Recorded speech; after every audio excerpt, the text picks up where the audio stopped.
You have seen that our slogan for this year's stewardship emphasis is, I'm grateful.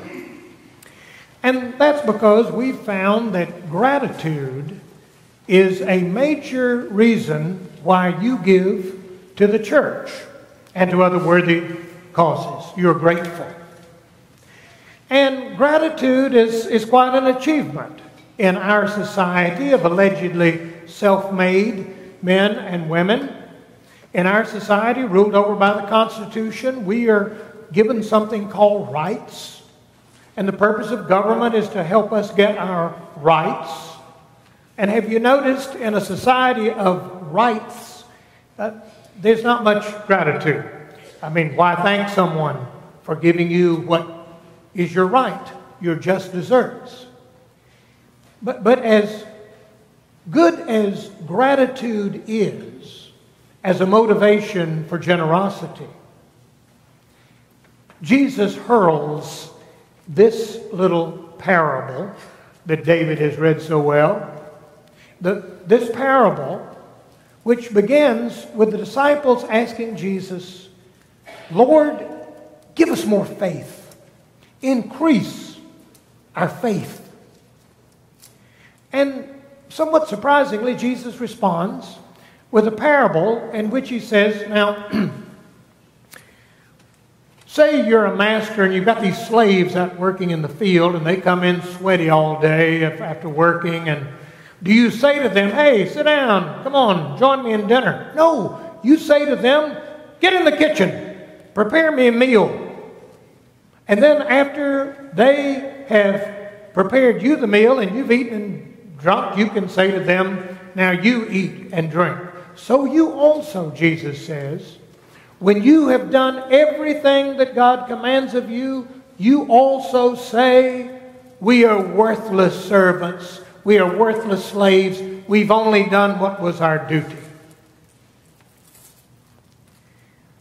It's a challenging parable. Duty. Duty is not one of the more popular words around these days. Duty, cousin of similarly uninspiring words like drudgery, determination, difficult. Duty. Imagine asking someone on the eve of their marriage, now how did you decide to get married to this person? And he said, well, we had been dating about 5 years, and we've exchanged a lot of Christmas gifts during that time, and it just seemed like it was my duty to marry this person. What kind of thing is that? That's not romance. Duty? Back in Alabama, we were having a debate throughout the church on the Affordable Health Care Act. You remember the Affordable Health Care Act. That was the act that was enacted into a law. So we don't have these debates about it anymore, but back then when we had debates, in the room that night, there was a group of people, and the room seemed to be about evenly divided. There were those people who said, hey, government has a duty to look after those who cannot look after themselves. The test of a good civilization is the responsibility that is felt for those in need, etc., etc. The other half of the room said, no, we're Christians. No, it's not really good if you got to be mandated to do it. It's not an act of generosity if you have got to pass a law to make everybody do it. No, Christian goodness is a spontaneous, generous outpouring of charitable concern. It's only good if you really deeply, emotionally feel like you ought to do it, and it's your idea. Then that's good. Well, what do you do with a parable where Jesus says, We're unworthy servants. We've only done what was our duty.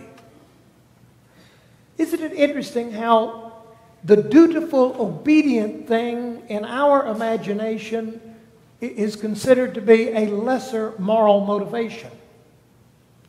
Randy Maddox called my attention to a letter that was written to John Wesley from Mrs. March. Randy said, that's really her name. I know it sounds like a Playboy, but it's Mrs. March. That was her name. I said, thank you, Randy. Anyway, this woman writes to John Wesley, and she said, oh, Father Wesley, the love of Christ burned brightly in my breast until when you preached, and I gave my life to Christ, and Christ felt real to me. But in the intervening months, that flame has died down, and I don't feel as close to Christ. Please give me some word whereby my faith might be renewed. John Wesley writes her back, and he says something like, Madam, when I met you, you impressed me as one of those gentle women for whom I have such contempt. And I could tell that you were someone who would really have to take more responsibility for your spiritual life. You say that you're arising at 7 in the morning for Bible study. Well, you're obviously one of those superficial people that needs to arise at 6 a.m. for Bible study. You say you're visiting in the jail 1 day a week. Well, obviously, someone in your condition needs to be visiting in the jail at least 3 days a week. Not 1 ounce of sympathy for this poor woman's spiritual plight. Just how it seems so typical of Wesley. Don't come back here whining to me that you don't have this or that special feeling. That's not true religion. Religion is how you live your life, and it's the inculcation of habits. It is growth in grace. Mind your habits. Do your duty, lady. That's an interesting... And thus Wesley could say to his preachers, you need to preach faith until you have faith. I think it's a sentiment that goes with this morning's scripture, where Jesus is asked, Lord, give us some more faith. Help us to be better believers. And Jesus responds by saying, well, the good news is you don't have to have a lot of faith. You don't have to be really good at being spiritual. You just need faith like a little tiny, minuscule mustard seed. That's enough. But that will do wonders. Increase our faith. Well, how do you get it? And he tells them a parable about duty. I'm reminded of an irascible pastor I know who was told by a parent. The pastor asked the parent, hey, why aren't your children in worship more often? And the parent replied, well, my children just don't get anything out of it. And the pastor said, really? Well, let me tell you, if you took your children to soccer practice as seldom as you took them to worship Jesus Christ, they wouldn't be any good at soccer either. Okay? Now, I would never say that. But when you think about it, when someone says, well, you know, it's just hard to get them to church, it's just hard to, well, hey, check out the baptism service. It's your duty. Maybe your faith is much more dependent on rather mundane things like habit and ritual and duty than we like to admit. My last church was next door to the synagogue in Greenville, South Carolina, and the rabbi and I would get together for coffee on Mondays. And we would do, even though we were different faiths, we would do what clergy do on Mondays, drinking coffee. We would complain about late people. And so we're there one Monday, and we're having a wonderful time. And the rabbi says to me, "Hey, what's this sign you got on your lawn out front? Fall Stewardship Campaign. What's that about? What's stewardship?"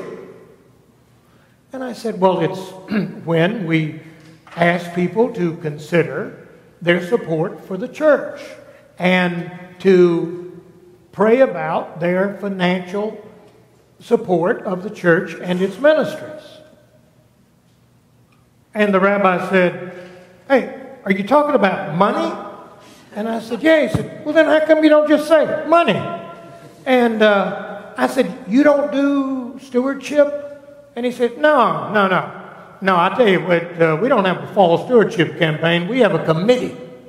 And that committee makes it its business to know how people in the congregation are doing. And then, before the end of the year, they send everybody in the synagogue a bill. And I said, "Really?" And he said, "Yeah, I'll tell you another thing.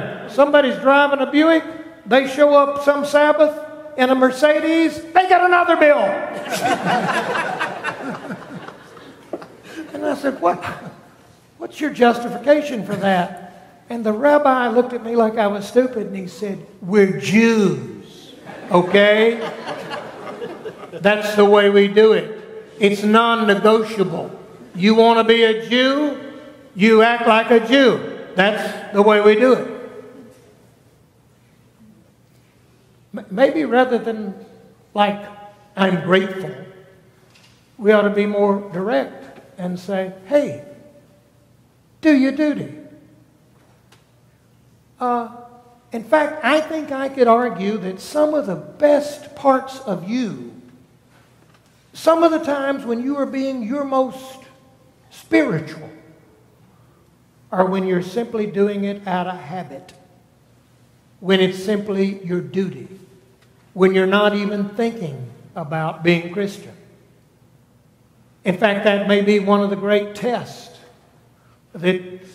for the work of this church, is to form you into the kind of people that you're busy doing your duty and you don't even think about it or expect to be thanked for it. You just, this past week, one of you wrote me a letter in which, after I thanked you for your generosity to the ministries of Duke Memorial, you said in your letter, "I give because I was taught to be that way. I give because my parents loved me enough to teach me how to be a giver. I give just out of habit." And I don't know if Randy Maddox would back me up on this, but I say that one of the great strengths of the Wesleyan movement was John Wesley's vision that if you took a bunch of ordinary, not very well educated, 18th century English people, if you taught them the right habits, you could make them into saints. Duty. So maybe at Duke Memorial we shouldn't say, "You need to give because of all God's blessings to you, you can give."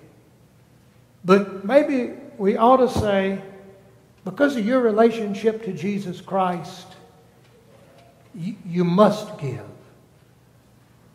It would be interesting to look over our lives and ask ourselves, how many things do I do simply out of obedience to Christ? For John Wesley said, it's one thing to love Christ. A lot of people can do that. The challenge is to obey Christ. And I'm saying that's you at your best. Years ago, it was as we were involved in one of the Bush wars to make Iraq safe from all other wars. I forget which one. I was talking with a woman in the university, a secretary, about some matter related to the university. And so while I was there, she said, "Hey, have you got some odd jobs around the house you could use somebody to do?" I said, "I got this student." Well, he's a former student. And I'm trying to find him some work to do. He's from Iraq.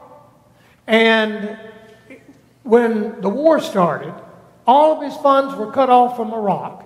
Now he can't go back to Iraq. And yet the U.S. government says he can't stay here. He's got nothing to live on. So I've invited him into our home, and he's now living with us, and I'm trying to find him some jobs to do around town that he can do to make some money. And hey, how about Tuesday afternoons? Can you use somebody on Tuesday afternoons? And I said, you know, this is just sort of amazing. What does he think about us and our government? And she says, "Oh, we're the cause of all the problems. We're doing everything wrong, and they're doing everything right." You know, that kind of thing. And I said, "Well, I just think it's amazing that you've moved in this person, knowing how he thinks about us, and we think about them. You've moved him into your house with your family, and now you're busy trying to find him support. I'm just kind of curious how you decided to do that." And she said, "Well, I don't remember deciding." And I said, "Well, help me understand. I'm just wondering how you do it." And with that, she took off her glasses and she banged down her fist on her desk and she said, "I'm doing it because I'm a Christian, darn it. You think this is easy?" Oh. I think this is a story about that. In just a few moments, you'll come to the Lord's Supper. And notice Jesus didn't say, "I want to invite all of you, if your heart is in the right place, to come on down." He didn't say, "All of those who are really clear about the Nicene Creed, please come on down to the table." He didn't say, "If you've lived a good life this past week, come down to the table." He said, "Do this." Amen.